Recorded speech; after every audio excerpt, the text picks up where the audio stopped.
আচ্ছা এখানে ম্যাজিস্ট্রেটের বাড়িটা কোথায়?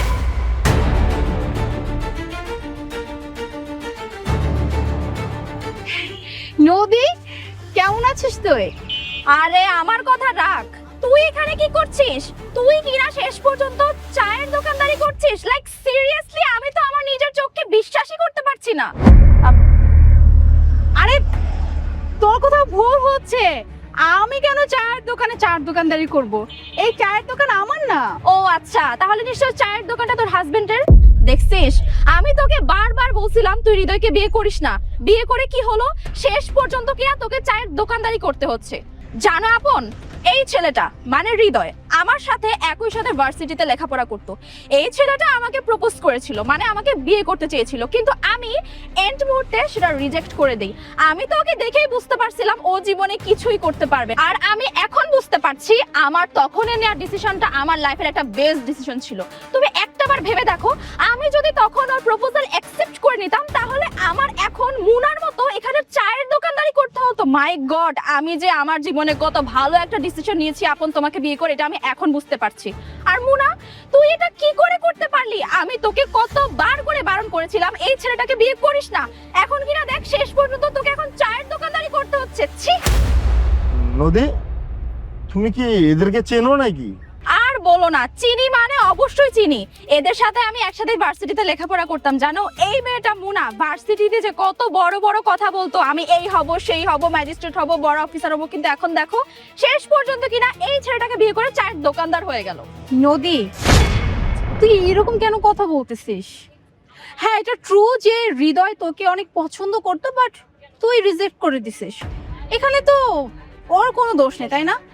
আর হৃদয়কে আমার ভালো লেগেছে, আমি ভালোবেসেছি, ব্যাস আমি হৃদয়কে বিয়ে করে ফেলেছি। আর বিশ্বাস কর, আমি হৃদয়কে বিয়ে করে আমি কোনো ভুল ডিসিশন নিইনি। কেন জানিস? কারণ ও মানুষটা অনেক ভালো, আর আমরা অনেক ভালো আছি। বিশেষ করে ও হাজবেন্ড হিসেবে খুবই ভালো। আর তুই যেন কি বলছিস যে আমি কলেজে কি কি বলতাম, কিছুই করতে পারি না, এখন চায়ের দোকানদারি করছিস। আচ্ছা, তুই আমার সম্পর্কে কতটুকু জানিস? হ্যাঁ, তোর সাথে তো আমার দেখাই হয় না গত 5 বছর যাবত। তাহলে তুই কি করে জানলি আমি কি করতে পারছি কি করতে পারি নাই? হ্যাঁ, একটা মানুষের সম্পর্কে এভাবে না জেনে না বুঝে না হুট করে কখনো কোনো কথা ছুড়ে দিতে হয় না, এটা একদম ঠিক না। আর সব থেকে বড় কথা হচ্ছে, আমি জীবনে কি করতে পেরেছি কি করতে পারি নাই সেটা আমি খুব ভালো করে জানি। আর আমি আমার লাইফ নিয়ে আলহামদুলিল্লাহ বেশ ভালো আছি। আরে রাখ রাখ তোর বয়ান, আমার সামনে এখন সুন্দর করে এরকম নাটক করতে হবে না যে তুই কত ভালো আছিস। তুই যে কত ভালো আছিস সেটা আমি আমার নিজের চোখেই দেখতে পাচ্ছি। হ্যাঁ, তুই এটা কি করে করতে পারলি মুনা? এইরকম একটা ছেলেকে বিয়ে করলি, আর বিয়ে করে দেখ ও তোকে দিয়ে এখন কাজ করাচ্ছে। মাই গড আপন, তুমি একটা বিষয় ভেবে দেখো, আমি যদি তখন ওর প্রপোজালটা অ্যাকসেপ্ট করে নিতাম তাহলে এখন ও এরকম বসে বসে থেকে আমাকে দিয়ে চায়ের দোকানদারি করাতো। নদী, তুমি কিন্তু নির্ঘাত বেঁচে গেছো। মানে ওর মতো ছেলে তোমাকে প্রপোজ করছিল, তুমি যদি অ্যাকসেপ্ট করতা আজকে কি হতো জানো? এই মেয়েটার জায়গায় তুমি থাকতা, আর তুমি মানুষকে চা দিতা। বুঝতে পারতেছো? অনেক একটা ভালো কাজ করছো তুমি ওর প্রপোজাল অ্যাকসেপ্ট না করে। একদম ঠিক বলছো আপন। আর মুনা, তোকে আমি বারবার করে বারণ করছিলাম হৃদয়কে বিয়ে করিস না। তুই একটা বিষয় ভেবে দেখ, হৃদয় ছেলেটা সারা দিন বসে থাকে, না ও ভালো পড়াশোনা করতে পারছে, না ভালো কোনো জব করতে পারছে, না ভালো কোনো বিজনেস করতে পারছে। শেষ পর্যন্ত কিনা চায়ের দোকান নিয়ে বসছে, আর তাও নিজে করে না, নিজে বসে থাকে আর তোকে দিয়ে কাজ করায়। খবরদার, আমার হাজব্যান্ডকে নিয়ে কেউ কোনো কথা বলবে না, কারণ আমি আমার হাজব্যান্ডকে নিয়ে কেউ কোনো কথা বলুক তাকে আমি ছেড়ে দেই না। আর এই যে নদী বা তোর হাজব্যান্ড, এই যে তোরা যে এইভাবে বলছিস যে আমি ভালো নাই, আমার হাজবেন্ড কিছু করতে পারে না, আমার হাজবেন্ড শেষমেশ কিনা চায়ের দোকানে বউকে দিয়েই চায়ের দোকানদারি করাচ্ছে। আচ্ছা, তোরা কতটুকু জানিস আমার ব্যাপারে বা আমার হাজবেন্ডের ব্যাপারে? হ্যাঁ, না জেনে না বুঝে নন স্টপ এভাবে কথা বলা কি তোদের এখন কি পেশাগত কাজ হয়ে গেছে, তাই না? হ্যাঁ, যাই হোক, আমি আমার জীবনে অনেক ভালো আছি, আমি আমার ম্যারিড লাইফে অনেক সুখে আছি। আর আমি আমার জীবনে কি করতে পেরেছি কি করতে পারি নাই সেটাও আমি খুব ভালো করে জানি যে অ্যাকচুয়ালি আমি কি আর আমার হাজবেন্ডও কে। সো ফার্দার তোরা এই ধরনের কথা বলিস না। নদী, তোমার মাথা ঠিক আছে? মানে এই সমস্ত ছোট লোকের বাচ্চাদের সাথে কেন কথা বলতেছো এত? তোমার কি সময়ের দাম নাই? অবশ্যই দাম আছে। মানে তুমি এই সমস্ত ছোট লোকদের সাথে কথা বলতেছো, এরা খালি তোমার কথাই বলে যাবে। এদের কাছে কোনো কিচ্ছু নাই তো, শুধু কথাগুলো ছাড়া। এরা তোমার কথা দিয়ে পাহাড় ঠেলে। এদের সাথে কথা বলে তোমার সময় নষ্ট করো না তো। আমরা যে কাজে আসছি সে কাজে যাই, চলো তো। একদম ঠিক বলছো। শোন, আমরা না এখানে তোর বয়ান শুনতে আসি না, বুঝতে পারছিস? তোকে যেটা জিজ্ঞেস করছি তুই যদি জেনে থাকিস তাহলে বলে দে ম্যাজিস্ট্রেটের বাসাটা কোথায়, আমাদের ইম্পর্টেন্ট একটা কাজ আছে ওখানে। Excuse me mister what ever, I don't know your name, okay? So একটা কথা আপনাকে বলি, খালি কলস বাজে বেশি একটা কথায় আছে না, আপনাকে আর আপনার ওয়াইফকে দেখে না ঠিক তেমনটাই মনে হচ্ছে, কলস বেশি বাজতেছে। বাট একটা কথা কি জানেন, যে কলস পানি ভর্তি থাকে ওই কলসের আওয়াজ কিন্তু খুবই কম হয়, কেমন? এনিওয়ে, তোরা আসছিলি না ম্যাজিস্ট্রেটের বাসার জন্য, এক কাজ কর, সোজা গিয়ে ডানে গিয়ে তারপর একদম সোজা যাবি, ম্যাজিস্ট্রেটের বাসা পেয়ে যাবি, যা এখান থেকে। ঠিক আছে, চলো।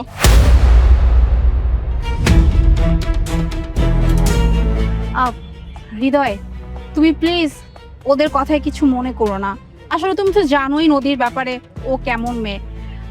তুমি এক কাজ করো, তুমি চা খাও। ম্যাডাম আমি আয়া পড়ছি।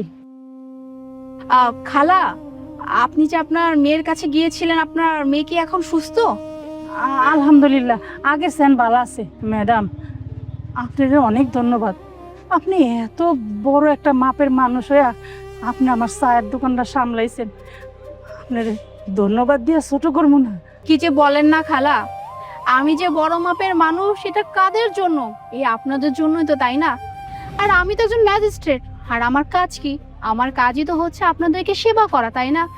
আপনি এখানে একটু বিপদে পড়েছিলেন, আপনার মেয়ে অসুস্থ হয়ে পড়েছিল, এখন আপনাকে যদি আমি সাহায্য না করতে পারতাম এটা তো আমার জন্য একটা খারাপ লাগার বিষয় ছিল, তাই না? যাই হোক, এত কিছু ভাবতে হবে না, আপনার মেয়ে যেহেতু সুস্থ, ব্যাস আলহামদুলিল্লাহ। এনিওয়ে, তাহলে খালা আপনি আপনার দোকানটা সামলান, আমাকে একটু বাসায় যেতে হবে। মা গো, আল্লাহ যেন আপনার ভালো রাখে, সুস্থ রাখে, এইটাই আমি আল্লাহর কাছে চাই। আমরা আসি, চলো।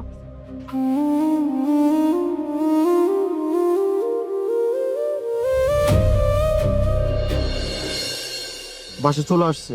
নদী, এত কোটি টাকার একটা প্রজেক্টের ফাইল সই করাবো ম্যাজিস্ট্রেট ম্যাডামকে দিয়ে, সই করবে তো? তুমি তো শিওর?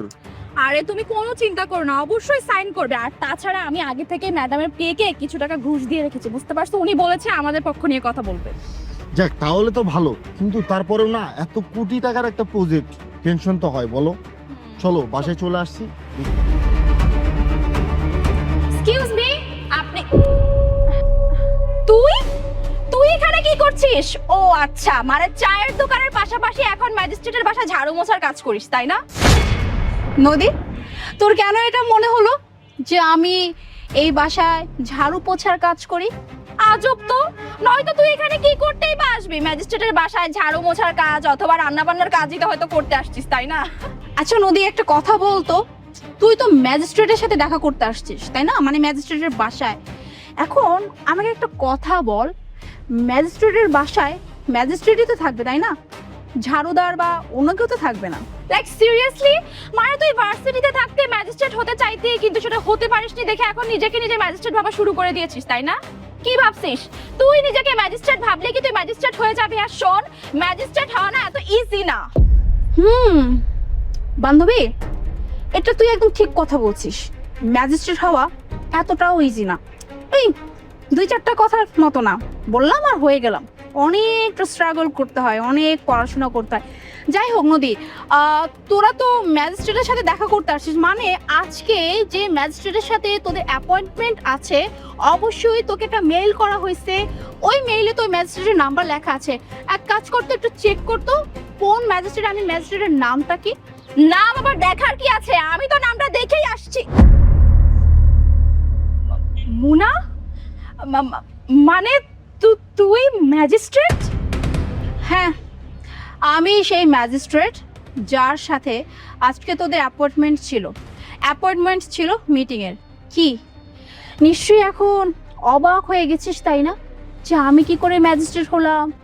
আমার হাজবেন্ড তো চায়ের দোকানদারি করে। ও সরি, আমার হাজবেন্ড চায়ের দোকানদারি করে না, আমার হাজবেন্ড আমাকে দিয়ে চায়ের দোকানদারি করে, তাই না? তো একজন চায়ের দোকানদারি কিভাবে মিনিটের মধ্যে ম্যাজিস্ট্রেট হয়ে গেল? তুই একজন ম্যাজিস্ট্রেটের সাথে দেখা করতে আসছি, অ্যাটলিস্ট এতটুকু তো জেনে আসা উচিত ছিল যে ওই ম্যাজিস্ট্রেটের নামটা কি। তাহলে হয়তো আজকে তোর মুখটা এরকম ভ্যাবাচেকা হয়ে যেত না, তাই না?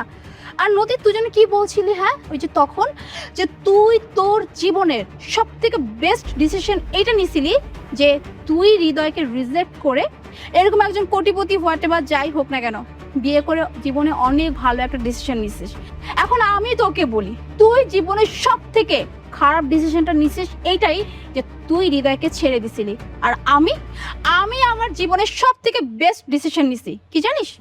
হৃদয়কে ভালোবেসে হৃদয়কে বিয়ে করে। তোর কোনো আইডিয়াই নাই হৃদয় মানুষটা কতটা ভালো। আর আজকে যে আমি ম্যাজিস্ট্রেট, এইটার পিছনে শুধুমাত্র একজনের অবদান, সে হচ্ছে আমার হাজব্যান্ড। কারণ আমার হাজব্যান্ড আমার জীবনের প্রত্যেকটা স্টেপে আমার পাশে ছিল, সব সময় আমাকে সাপোর্ট করছে, আমাকে সাহায্য করছে, যার জন্যই আজকে ম্যাজিস্ট্রেট হয়েছে। আর তুই কেন কি বললি? হ্যাঁ, জীবনে কিছুই করতে পারিনি, শুধু বড় বড় কথাই বলেছিলাম। যে তখন বললাম না যে খালি কলস বাজে বেশি, আর যে কলসে পানি বেশি সেই কলস কম বাজে। তোর অবস্থাটা এক্স্যাক্টলি ওই রকম। আচ্ছা মুনা, ওরা এখানে কেন এসেছে? ও ওরা ওই যে ওদের নাকি কোন একটা জমি নিয়ে নাকি কি একটা ইস্যু হয়েছে, ওইটা সলভ করার জন্যই আমার কাছে আসছে। ও আচ্ছা, ওই জমিটা, যে জমিতে একটা প্রাইমারি স্কুল হওয়ার কথা, তাই না? এই আপনারা জানেন একটা প্রাইমারি স্কুল মানে কি? একটা প্রাইমারি স্কুল মানে হাজারো শিশুর স্বপ্ন বোনা, হাজারো শিশুর ভবিষ্যৎ গড়ে ওঠা। আর এমন একটা জায়গায় আপনারা পার্সোনাল প্রপার্টিজ করতে চান, সেটা জীবনেও সম্ভব না। আর হ্যাঁ নদী, তুমি তখন যেন কি বলতেছিলে? তুমি আমাকে এন্ড অফ মোমেন্টে ছেড়ে দিয়েছিলে। আমি মানছি তুমি আমাকে এন্ড অফ মোমেন্টে ছেড়ে দিয়েছিলে, কিন্তু তার কারণ কি ছিল জানো? তুমি আমার থেকে একটা বড়লোক বয়ফ্রেন্ড পেয়েছিলে, যার কারণে তুমি আমাকে ছেড়ে দিয়েছিলে। তুমি তখনও গোল্ড ডিগার ছিলে, আমার যতটুকু ধারণা এখনো গোল্ড ডিগার আছো। কারণ তখন তুমি যখন সেই গোল্ড ডিগার হয়ে তোমার সেই রিচ বয়ফ্রেন্ডের কাছে চলে গিয়েছিলে, তখন কিন্তু তোমার সম্পর্কটা খুব বেশি দিন টেকেনি। আর একটা কথা, তুমি আমাকে ছেড়ে দিয়ে খুব ভালোই করেছিলে, কারণ তুমি যদি আমাকে ছেড়ে না দিতে, আমি মুনার মতো এরকম একজন ভালো লাইফ পার্টনার পেতাম না। আল্লাহর অশেষ কৃপা যে আমি এমন একজন লাইফ পার্টনার পেয়েছি।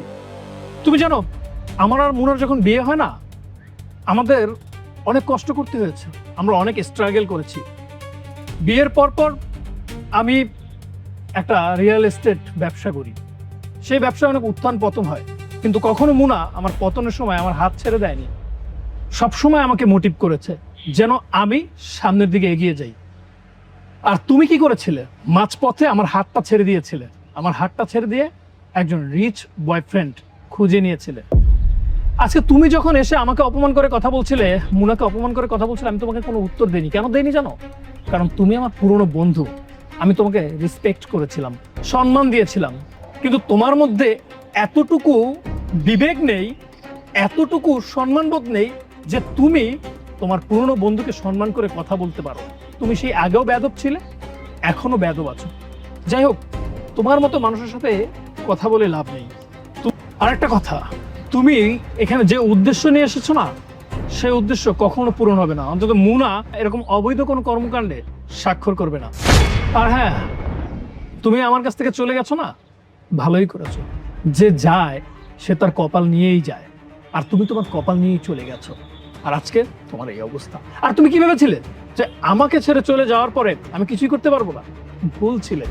আজকে এই ঢাকার শহরে 10টা ডেভেলপার কোম্পানির মধ্যে আমার একটা কোম্পানি। আমি খুব ভালো আছি, আমি আমার ওয়াইফ দুজনেই খুব ভালো আছি। আমরা আমাদের জীবনে সুখে আছি, শান্তিতে আছি। আর হ্যাঁ মুনা, ওরা যেন জমিটা না পায় সেই বিষয়টা তুমি খুব ভালোভাবে খেয়াল রাখবে। আর হ্যাঁ, আপনারা এখনো কোনো দাঁড়িয়ে আছেন, চলে যান। কি ভাবছেন যে এখনো বান্ধবীর হাত পা ধরে জমিটা সাকসেস করিয়ে নেবেন? কখনোই সম্ভব না। Please out, leave.